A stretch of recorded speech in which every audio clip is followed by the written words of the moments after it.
Shalom, selamat pagi Bapak Ibu Saudara yang dikasihi oleh Tuhan. Kiranya damai sejahtera sukacita Tuhan terus melingkupi dalam kehidupan kita. Mari kita berdoa bersama-sama.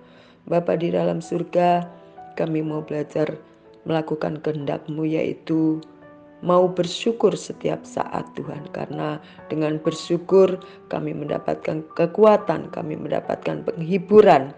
Terima kasih Tuhan Yesus. Ajarkan kami untuk tetap belajar melakukan firman-Mu dalam kehidupan kami ini Tuhan.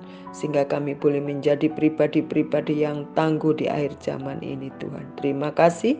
Di dalam nama Tuhan Yesus kami sudah berdoa dan mengucap syukur pada pagi hari ini. Haleluya. Amin.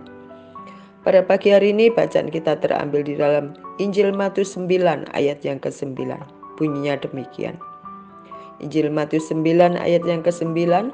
Setelah Yesus pergi dari situ, ia melihat seorang yang bernama Matius duduk di rumah cukai. Lalu ia berkata kepadanya, "Ikutlah aku." Maka berdirilah Matius lalu mengikut dia. Puji Tuhan, pada pagi hari ini saya memberikan judul yaitu Mengikut Yesus Keputusanku. Puji Tuhan. Kalau kita ingat sebuah lagu yaitu Mengikut Yesus Keputusanku, pasti masih ingat yang seumuran dengan saya. Mengikut Yesus keputusanku, mengikut Yesus keputusanku, mengikut Yesus keputusanku, ku tak gentar, ku tak gentar. Kira-kira begitu bunyi lagunya ya. Injil Matius yang ditulis oleh Matius merupakan salah satu penulis Injil dari keempat Injil ini.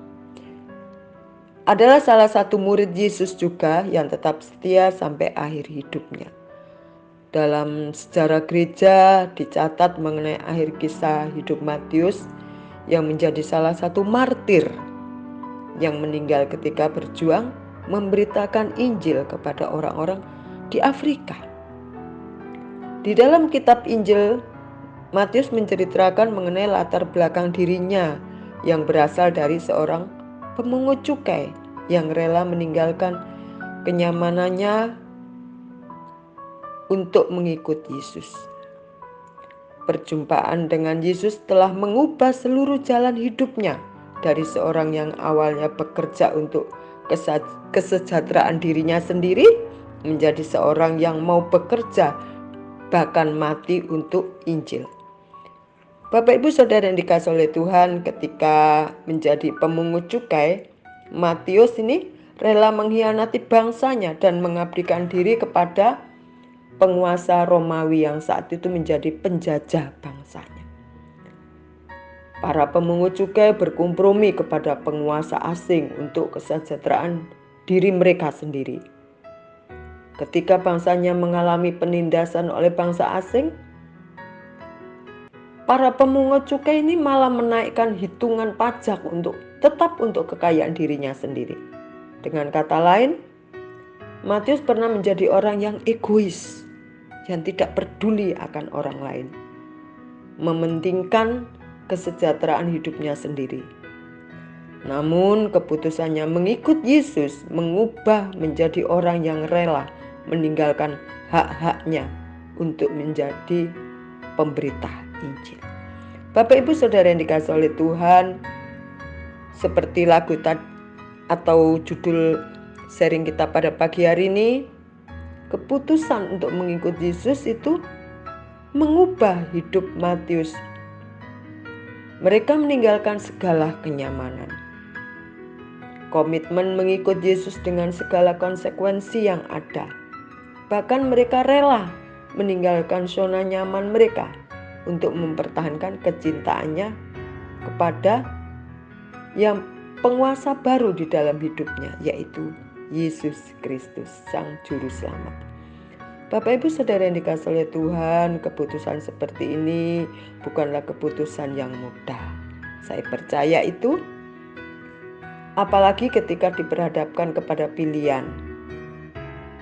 Keputusan kita untuk mengikuti Yesus seperti Bapak Ibu Saudara sekalian saat ini hendaknya mampu membuat kita menjadi pribadi yang lain, menjadi pribadi yang mau kehilangan hak kita hanya untuk kesenangan Tuhan kita.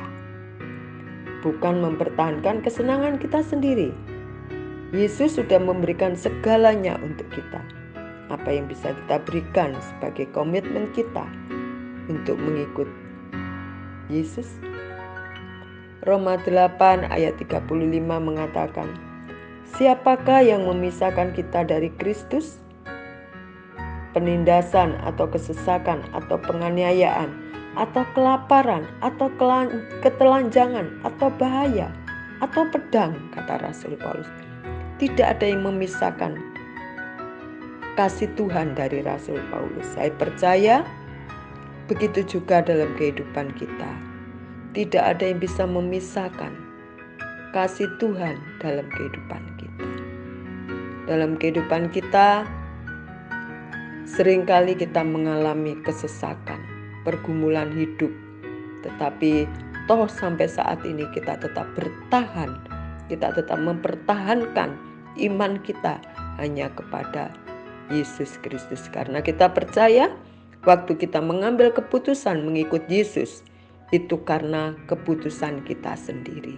Puji Tuhan, biarlah hari lepas hari kita bersyukur dan kita berbahagia apabila kita sampai saat ini masih bisa mempertahankan iman kita, keyakinan kita kepada Tuhan. Tentunya kita berharap sampai kita menutup mata, kita tetap mengatakan, Yesus, Engkaulah Tuhan dalam kehidupan aku yang sudah menyelamatkan, yang sudah mengorbankan dirimu bagi aku.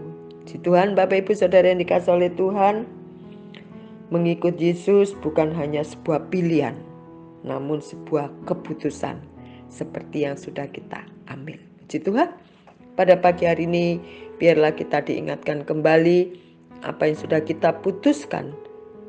Ada konsekuensi yang harus kita lakukan, yaitu menjadi pribadi yang setia kepadanya.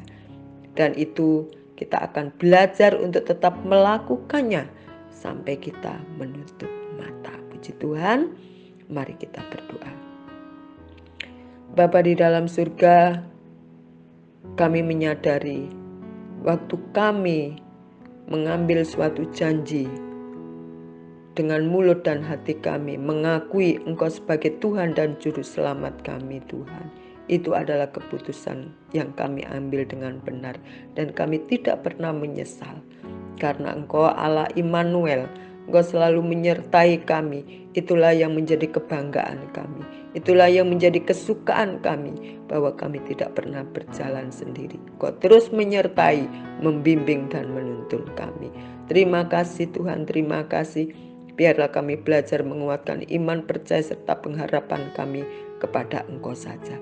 Di dalam nama Tuhan Yesus, kami serahkan hidup kami sepenuhnya ke dalam tangan-Mu. Haleluya. Amin. Selamat pagi, selamat beraktivitas. Tuhan Yesus memberkati kita sekalian.